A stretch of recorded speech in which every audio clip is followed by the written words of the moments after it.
Haryana Japan साझेदारी से विकास को नई उड़ान। जापान की कंपनियों के साथ किए 6 एमओयू। सीएम सैनी के नेतृत्व में प्रतिनिधिमंडल ने पहले ही दिन किए हैं 6 एमओयू। राज्य में 1185 करोड़ रुपए का होगा निवेश। 13,000 युवाओं को मिलेगा रोजगार। विकसित भारत विकसित हरियाणा की दिशा में ऐतिहासिक कदम इसे माना जा रहा है।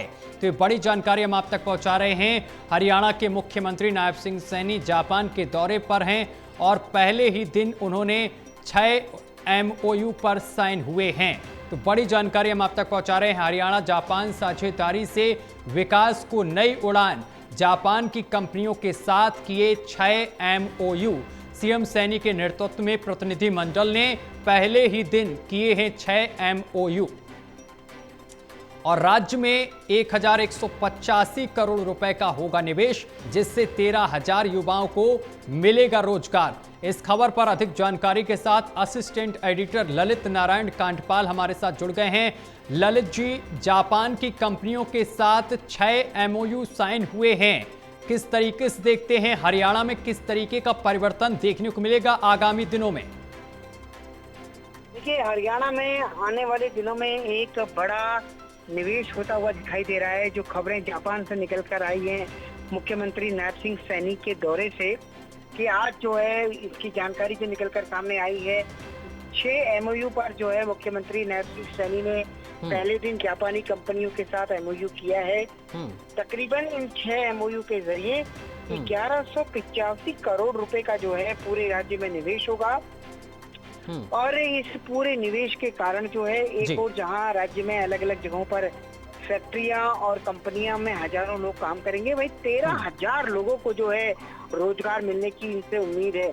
और विकसित भारत की तर्ज पर विकसित हरियाणा को आगे बढ़ाने में जापान की कंपनियों से मिलने वाला ये निवेश बड़ा महत्वपूर्ण होने वाला है।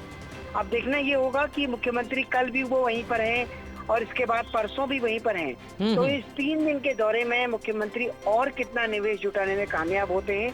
और सत्यम, सबसे बड़ी बात यह है कि इस साल सरकार ने जो 10 इंडस्ट्रियल कॉरिडोर बनाने की बात कही है, जिनमें से 5 की घोषणा हो चुकी है। और सरकार जो चाहती है कि एक कॉरिडोर स्पेसिफिकली जापानी कंपनियों का हो, उस पर सरकार को कितनी कामयाबी मिलती है।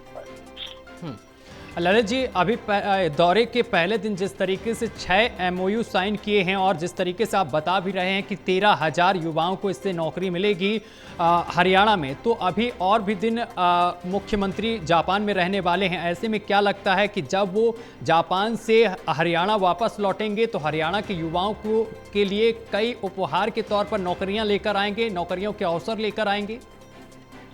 बिल्कुल अवसर लेकर आएंगे। और जिस तरीके से एक तरीके से कहा जाए कि वो अगर मुझे ज्यादा याद नहीं है, लेकिन अगर मैं जहां तक कहूं अपनी बेस्ट जानकारी के अनुसार, बीते कई दशकों में, हालांकि इससे पहले मनोहर लाल खट्टर ने भी यात्रा की थी जापान की, और लेकिन नायब सिंह सैनी जो कि अब एक बार अपने इस कार्यकाल में जो है आज जापान दौरे पर गए हैं, ये निश्चित तौर से हरियाणा के लिए एक बेहद खुशखबरी का पल है कि जब 6 एमओयू पहले दिन साइन हुए हैं और तकरीबन 1200 करोड़ रुपए का निवेश हरियाणा को मिला है, जबकि मुख्यमंत्री अभी 2 दिन वहां पर और रहने वाले हैं। इसके अलावा हरियाणा सरकार ने जापान सरकार को प्रपोजल ये भी दिया है कि वो 2026 में, अगले साल जो ग्लोबल इन्वेस्टर समिट होने वाला है, उस समिट में वो पार्टनर कंट्री के रूप में भाग लें।